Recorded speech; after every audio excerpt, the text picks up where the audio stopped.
안녕하세요. 저는 30대의 평범한 결혼 2년차 새댁입니다. 안 좋은 일은 몰아서 오는 건지 아니면 불행한 사람에게만 늘 불행한 일이 발생하는 건지 모르겠지만 제게는 아픔이 참 많았어요. 어려서부터 제 유일한 가족은 친이모뿐이었죠. 물론 부모님이 계셨습니다. 그러나 전 제가 기억하는 순간부터는 친이모는 집에 얹혀 살았어요. 저희 부모님은 사이가 좋지 않으셨고 각자 만나는 사람이 따로 있었습니다. 그러면서 이혼을 하지 않은 이유는 저 때문이라는 핑계로 부모라는 사람들은 그렇게 살았죠. 딱 한 번만 화목한 집에서 누리는 것들을 나도 누려보고 싶다는 생각을 하며 유년 시절을 보냈습니다. 부모님은 모두 저를 어려서부터 중학생 때까지 나몰라라 하셨고 친이모가 아니었다면 전 보육원에 버려졌을 신세였겠죠. 그래서 늘 이모에게 감사하고 다정하게 품어주신 이모부께도 감사해요. 그렇게 제가 중학생이 되었을 때 아빠는 위암으로 엄마는 본인 스스로 두 분 다 가셨습니다. 그들은 끝까지 저에게 이기적이고 나쁜 사람들이었고 전 부모님이 돌아가셨을 때 눈물 한 방울도 흘리지 않았어요. 뭐 추억할 게 있어야 슬프기라도 하죠. 그저 친자식이라는 이유로 장례식을 지키고 있었습니다. 이후 부모를 모두 잃고 저는 오롯이 세상에 혼자뿐인 사람이 되었어요. 아무리 이모가 잘해준다 한들 채워지지 않는 허함은 있었습니다. 그리고 너무 오랜 시간 민폐를 끼친다는 생각도 있어서 하루빨리 독립을 해야겠다고 생각을 했던 것 같아요. 누가 눈치를 주거나 한 적은 없지만 말이죠. 그래서 전 고등학교를 졸업하자마자 바로 공장에 취업을 해서 주 야간 교대 근무를 하며 돈을 벌었습니다. 처음에는 공장 기숙사를 사용하며 생활했지만 그렇게 일하면서 돈을 모으게 되었고 월세집이어도 제 집이 생겼어요. 집이 뭐라고 그렇게 좋고 편했습니다.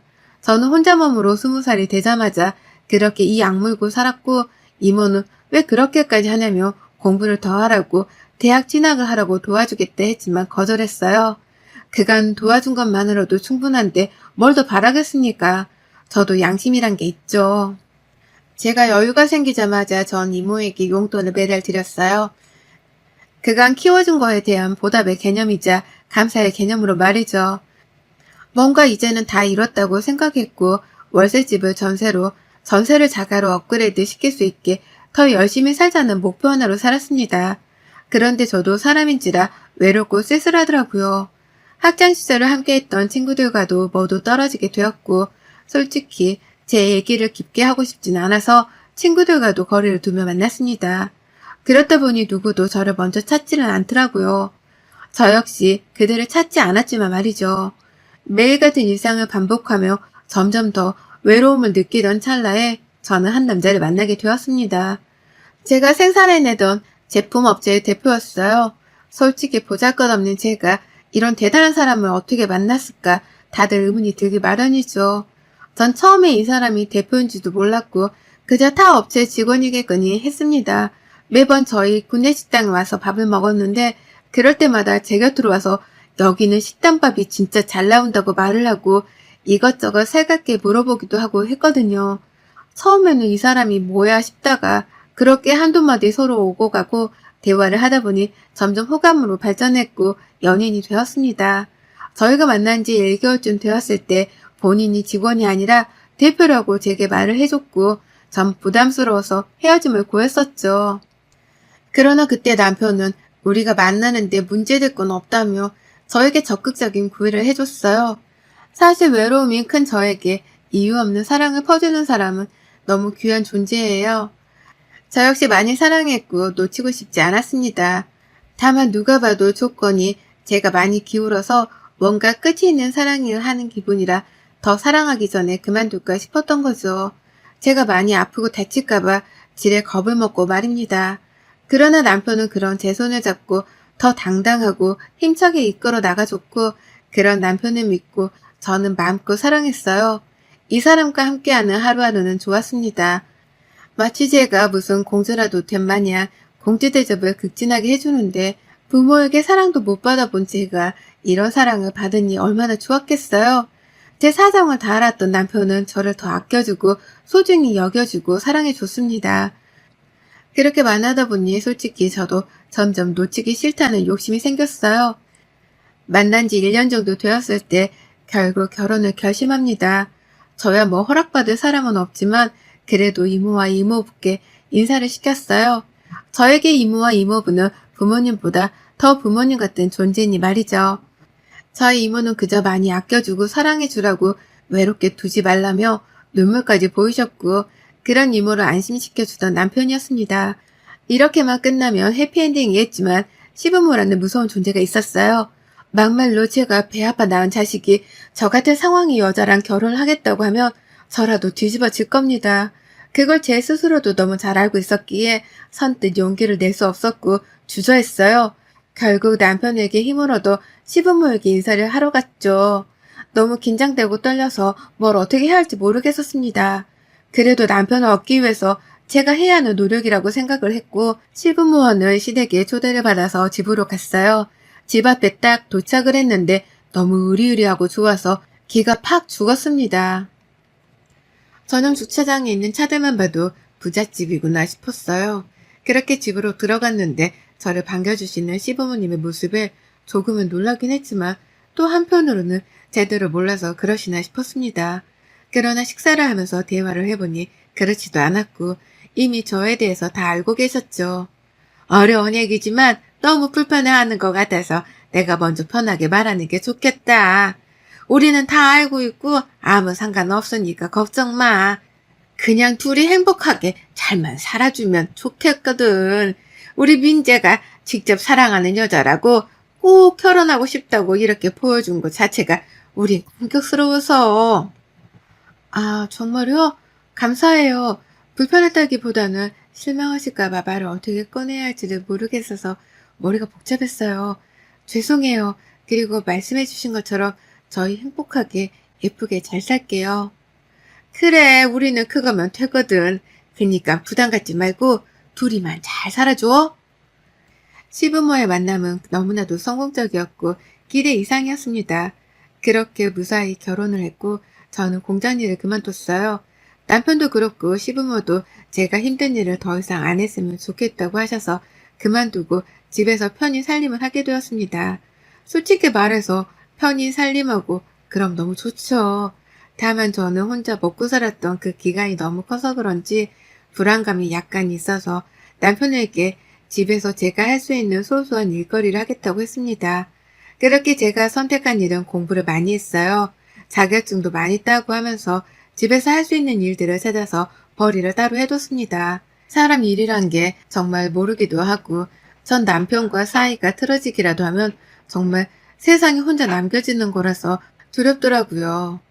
하도 상처가 많아서 그런가 쉽게 사람을 믿지 못하고 저를 지키려는 본능이 조금 있었던 것 같습니다. 그런 제 걱정과는 무색하게 남편은 제게 너무 잘해줬어요. 매일매일 퇴근하면 집에 오기 바빴고 저와 함께 시간을 보내줬죠. 결혼을 했지만 여느 커플들처럼 저녁 시간에는 나가서 데이트도 참 많이 즐겼습니다. 그 덕분에 행복한 나날들을 보냈어요. 결혼하고 나면 연애할 때보다는 서로에게 집중하는 게 조금 덜하지 않을까 싶었는데 전혀 그렇지 않았죠. 오죽하면 시부모도 그렇고 저희 이모도 지인들까지도 남편을 애처가라고 불렀습니다. 그만큼 저밖에 모르던 사람인데 점점 변해가는 게 느껴졌어요. 딱 저렇게 행복하게 산 지는 1년 정도였고 결혼 기념일을 기준으로 점점 바뀌기 시작했죠. 하루는 별 이상한 핑계거리를 말하며 외박을 한다고 했어요. 정말 간이고 쓸개고 다 떼줄 것처럼 굴던 사람이었는데 한번 외박이 시작되더니만 외박을 거의 밥 먹듯이 했습니다. 핑계는 집에 오기 귀찮아서 근처 친구 집에서 잔다거나 호캉스를 즐기고 싶다며 혼자 호캉스를 즐기겠다는 거였죠. 누가 봐도 말 같지도 않은데 정성도 없는 핑계를 말하더라고요. 이런 상황 속에서도 제가 버틸 수 있었던 건 시부모는 여전히 저에게 다정하게 대해주셨죠. 제가 지나가는 말로 갓김치가 참 맛있더라고요 하면 바로 갓김치를 담궈서 보내주시는 분이셨고 늘 제게 새아가 하시면서 불편한 건 없는지 아픈 곳은 없는지 체크해 주셨어요. 심지어 결혼 후 처음으로 맞는 제 생일에는 갑자기 집 앞으로 나와보라고 전화와서 나가보니 벤치에 왕 리본을 달아서 선물로 주셨던 시부모였습니다. 어머님, 아버님, 세상에 이게 다 뭐예요? 우리 며느리 생일 축하해. 벤츠 타고 좋은 곳만 많이 다니길 바래. 세아가, 너 필요한 거 있으면 언제든지 말만 해. 알겠지? 며느리 생일에 벤츠라뇨. 정말 로또 맞은 기분이었습니다. 평생 타보지도 못할 줄 알았던 벤츠 선물을 받고 솔직히 기분이 너무 좋았고, 그게 꼭 벤츠라서기보다는 절 그 정도로 생각해 주신다고 생각하니 너무 기뻤어요. 그래서 남편 때문에 허터담이 들 때면 전 시댁에 가거나 시모와 데이트를 했습니다. 이렇게 따로 시댁에 가는 일이 많아지자 눈치가 재빠르신 시모는 제게 물었죠. 아무래도 무슨 일이 있는 것 같은데 뭐야? 말을 해줘봐. 민재가 말썽 부리니? 에이, 아니에요. 그런 거. 그냥 여기 오면 친정 온 것 같이 편하고 좋아서 자주 오는 거예요. 속일 사람은 속여. 너 표정만 봐도 내가 다 알지 모르겠어? 에이, 정말 아닌데요. 어머님, 소정아, 민재 내 아들이지만 참 말썽 많이 부렸던 애야. 그런 애가 소정이 너 만나고 정신 차리고 진득히 잘 사는 것 같아서 내가 터치 안 했던 건데 그런 게 아니라면 빨리 말해줘야 해. 알겠지? 우린 늘 네 편이야. 그거 잊지 마. 내 새끼라고 난 끼고 돌지 않아. 시모랑 이날 진지한 대화를 했는데 들어보니 남편이 사고를 꽤 많이 쳤더라고요. 어렸을 때부터 금전적으로 여유롭기에 돈 귀한 줄 모르고 흥청망청 살면서 사람들도 하대하고 무시하는 경향이 있던 사람이었죠. 괜히 시모랑 이렇게 대화를 하고 나니까 정말 이 사람이 나 몰래 무슨 사고를 치나 싶어서 알아봐야겠다고 다짐했어요. 그런데 남편이 왜 저렇게 변했는지 이유를 알게 되었습니다. 제가 원래 이날 시댁에서 자고 가기로 했는데 시모랑 대화하다가 그냥 집으로 가게 되었거든요. 분명 제 집이고 들어서자마자 현관에 낯선 여자 구두가 놓여져 있었고 설마 하며 안방으로 향했는데 상간녀랑 난리를 치고 있는 현장을 목격하게 되었습니다. 전 침착하지 못했지만 우선 영상으로 증거로 남겨둔 후 바로 문을 확 열었어요. 당신 미쳤어? 이게 뭐 하는 짓이야? 너 누구야? 에이씨, 깜짝이야. 뭐야, 엄마네서 자고 온다면서 왜 왔어? 지금 그게 중요하니? 내가 자고 오면 당신은 이딴 짓을 하고 있어도 상관이 없는 거야, 뭐야. 진짜 미친 거 아니야? 어떻게 집에까지 여자를 끌어들여서 이딴 더러운 짓을 하고 있어? 말 가려서 해? 더러운 짓이라니. 사랑인데. 우선 오늘은 가야겠다. 오빠 차 타고 가. 내일 연락해. 아우, 뭐야. 진짜 짜증나게. 저기요, 아줌마. 매너도 모르세요? 노크는 기본 아닌가? 언제부터 지켜본 거야, 변태야, 뭐야, 소름 끼쳐. 입 못 다물어?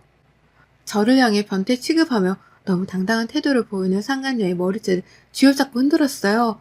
미치지 않고서야 그런 짓을 하다 걸렸으면 최소한 부끄러운 줄 알아야죠. 어떻게 저럴 수 있지 싶었습니다. 전 너무 충격을 받아서 아무런 말을 할 수가 없었고 상간녀를 한껏 쥐어펴고 쫓아냈어요. 더 열받는 건 남편의 태도였습니다. 최소한 미안하다는 말이라도 하던가 당황이라도 해야 할 텐데 아무렇지 않게 콧노래를 부르며 샤워를 하더라고요. 전 너무 화가 나서 샤워하는 남편을 향해 간장을 들고 가서 막 뿌려버렸습니다. 더러운 놈아, 이 양심도 없는 인간아, 그딴 짓을 해놓고 지금 내 앞에서 노래 부르면서 샤워를 해? 너 무슨 사이코패스니? 여보 쉿, 조용히 해. 그리고 뭐 간장? 그거 뿌리면 기분이 풀려? 그럼 더 뿌리시던가. 당신이 뭔가 착각하는 것 같은데 나 원래 이런 놈이야. 당신이 속아놓고서 왜 나한테 분풀이를 하는 거지? 뭐라고? 진짜 미쳤나 보다. 당신 제정신 아니구나. 너 솔직히 내가 돈 많은 대표라서 혹한 거 아니야? 그 사실 알고 너 좋아했잖아. 안 그래?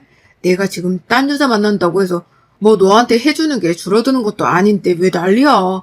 넌 그냥 이대로 살면 되는 거야. 그냥 신경 쓰지 말라고. 거지 같은 인생 구해줬더니만 지가 무슨 진짜 조광지처인 줄 아네? 당신 진짜 단단히 미쳤구나. 어머님 아버님이 이 사실 알면 뭐라고 하실 것 같아? 감당이 되겠어? 야야, 너만 몰랐다니까. 나 이런 놈인 거 다 알아. 심지어 내 부모인데 내가 이런 놈인 걸 모르겠냐? 그러게 눈에 돈 몰아서 조건만 보고 만나면 안 되는 거야. 아시겠어요, 와이프님? 남편은 정말 미친 것 같았어요. 그리고 소름이 끼쳤습니다. 원래 저런 사람인데 제가 몰랐다고 말을 하니까 솔직히 할 말도 없었고 심지어는 어떻게 대처를 해야 할지 막막했어요. 하필 이때 찾아갈 곳도 없었던 게 이모네가 아예 이민을 가버려서 만나기도 쉽지 않았고 제가 뭐 마음을 터놓고 말할 정도로 친한 지인이 있는 것도 아니었습니다. 그나마 위안을 얻을 수 있는 사람은 시부모뿐이었는데 이걸 어떻게 말하겠어요? 이 사실을 알면 그야말로 정말 뒤집어질 텐데요. 저는 이 사실을 말하지 못하고 꾹 참으면서 혼자 소가리를 했습니다. 남편은 제게 불륜 사실을 걸리고서는 아예 뻔뻔하고 당당하게 대놓고 바람을 폈어요.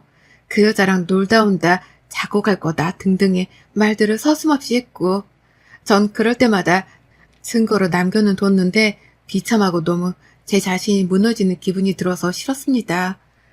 이혼을 할까 수천만 번을 생각했지만 괘씸해서 이혼해주기 싫은 것도 있었고 웃기지만 시부모와 떨어지기 싫은 마음도 있었어요. 외로운 제게 정말 부모 같은 분들이셨으니 말이죠. 혼자 소가리를 하다 보니 속병이 생겨버렸고 저는 몸도 마음도 참 많이 아픈 시간을 보냈습니다. 죽을 것 같았어요. 그렇게 아프다 보니 살은 미친 듯이 빠지기 시작했고 그런 제 모습을 보면 남편은 그러더라고요. 야 여보, 해골되는 게 뭐 목표야? 안 그래도 볼품없는데 살까지 더 빠지니까 너 진짜 볼품없다. 매력 없다고 알아? 조용히 해. 거울 좀 봐봐 제발. 이러니까 남편이 바람을 피지 않겠어? 너도 그날 소리 봐봐. 알잖아. 몸매도 얼굴도 다 죽이는 거. 인정하지? 너랑 너무 비교되니까 솔직히 너도 놀랬지?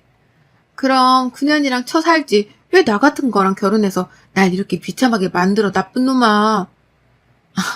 아직도 내가 너랑 결혼한 이유를 모르는 거야? 아 그럼 말을 하지 그랬어. 내가 알려줄 텐데. 이유는 딱 하나지. 너같이 부족한 애, 딱 동정하기 좋은 애랑 결혼해서 정신 차린 척하면 우리 아빠랑 엄마가 나한테 또 얼마나 이것저것 퍼주겠냐.